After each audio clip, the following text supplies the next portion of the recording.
Welcome back. গত ভিডিওতে আমরা ই-কমার্স ওয়েবসাইটের basic setup, product upload, product stock management এই বিষয়বস্তু নিয়ে আমরা দেখেছিলাম।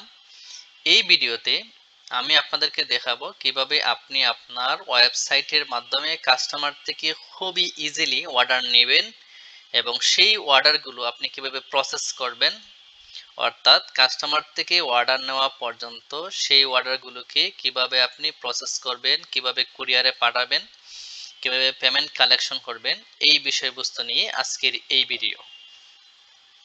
শুরুতেই দেখতে পাচ্ছেন এটি আমাদের একটি ই-কমার্স ওয়েবসাইট।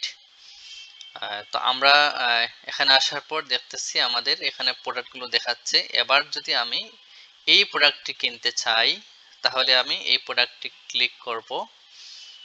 তাহলে সে আমাকে প্রোডাক্টের ডিটেলস পেজে নিয়ে আসলো। এখান থেকে আমি এই প্রোডাক্টের কোন সাইজটা আমি নিব সেটা চুজ করব। তারপর হচ্ছে আমি এখানে প্রোডাক্টের কোয়ান্টিটি, মানে এই প্রোডাক্টটি আমি কত পিস নিতে চাচ্ছি সেটি সিলেক্ট করে আমি add to cart or buy now দিতে পারি। যদি আমি সরাসরি এই মুহূর্তেই কিনতে চাই এই প্রোডাক্টটি, আমি বাই নাও ক্লিক করব এবং আমাকে দেখতে পাচ্ছেন এখানে আমার এর আগেও একটি প্রোডাক্ট কার্ট এড করা ছিল, যার জন্য এখানে দুটি দেখাচ্ছে। ওকে, আমি একটি রিমুভ করে দিলাম। এবার এখানে দেখতে পাচ্ছেন যে আমি যখন চেক আউট পেজে আসলাম, আমার চেক আউট পেজে সরাসরি চলে আসলো। এখানে আমাকে লগ ইন অথবা সাইন আপের কোনো নোটিফাই অথবা কোনো পেজ শো করে নাই। তো এখানে আপনি ভাবতে পারেন যে এখানে হয়তো সিকিউরিটি অথবা আদার কোনো ইস্যু নিয়ে আপনি যদি থিঙ্ক করেন, সেক্ষেত্রে আমি একটি বিষয় ক্লিয়ার করতেছি যে আমাদের এখানে সেলের দিক চিন্তা করে আমরা কাস্টমার থেকে খুব ইজিলি মিনিমাল ইনফরমেশন নিয়ে কাস্টমার থেকে অর্ডার নিয়ে নিচ্ছে। পরবর্তীতে বাকি ডাটা আমরা নিজেরাই একটু কষ্ট করে হলেও সেট আপ করতেছি। তো এখানে প্রতি কাস্টমার থেকে আমরা যখন অর্ডার নিচ্ছি, তার নাম, মোবাইল নাম্বার, তার ফুল অ্যাড্রেস, এই তিনটি মেইন পার্ট অথবা এই তিনটি মেইন ইনফরমেশন আমরা তার কাছ থেকে নিচ্ছি।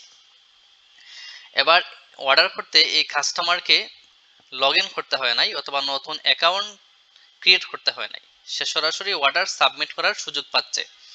এতে করে হচ্ছে কি, একজন খুব অল্প বুঝে, অনলাইনটাকে সে খুব অল্প বুঝে, সেই ব্যক্তিও অর্ডার করতে পারবে। সেক্ষেত্রে আমার সেলস অথবা আমার অর্ডার আরো বেশি বেড়ে যাবে, যেহেতু এখানে সব টাইপের লোক, যারা কম বুঝে, যারা বেশি বুঝে, যারা মিডিয়াম বুঝে, সব টাইপের লোকই আমার এখানে অর্ডার প্লেস করতে পারবে। তো এখানে সে যখন তার ইনফরমেশন দিয়ে আমাকে অর্ডার সাবমিট করতেছে, তখন আমরা যদি ওই ইউজার একদম নিউ হয় তাহলে তার ডাটা আমরা নিউলি ইনসার্ট করতেছি ডাটাবেজে। একজন ইউজারের ডাটা নিউলি ইনসার্ট করতেছি এবং তার জন্য অটো ইউজার অ্যাকাউন্ট তৈরি করতেছি।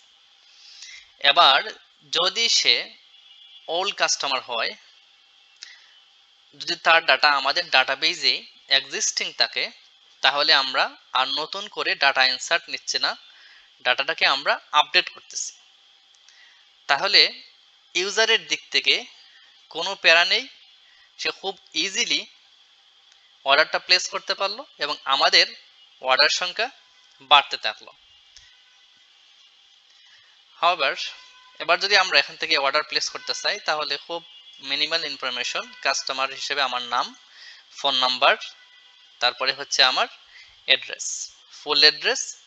এখান থেকে আমরা আরেকটি বিষয় ডিটেক্ট করতেছি, এখান থেকে যদি কোনো পার্সন যখন টাইপ করবে তার ফুল অ্যাড্রেস, যদি সে ঢাকা হয় তাহলে আমরা তার ডেলিভারি চার্জ নির্ধারণ করতেছি 60 টাকা।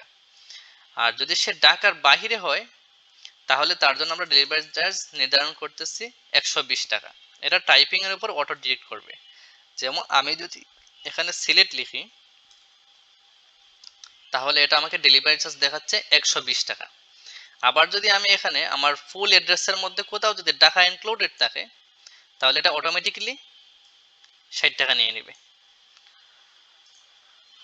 হাওয়ার এবার যদি আমরা এখানে অর্ডার কনফার্মে ক্লিক করি, কনফার্ম অর্ডার, তাহলে অর্ডারটি প্লেস হয়ে গেল এবং আমাকে থ্যাংক ইউ পেজ শো করতেছে।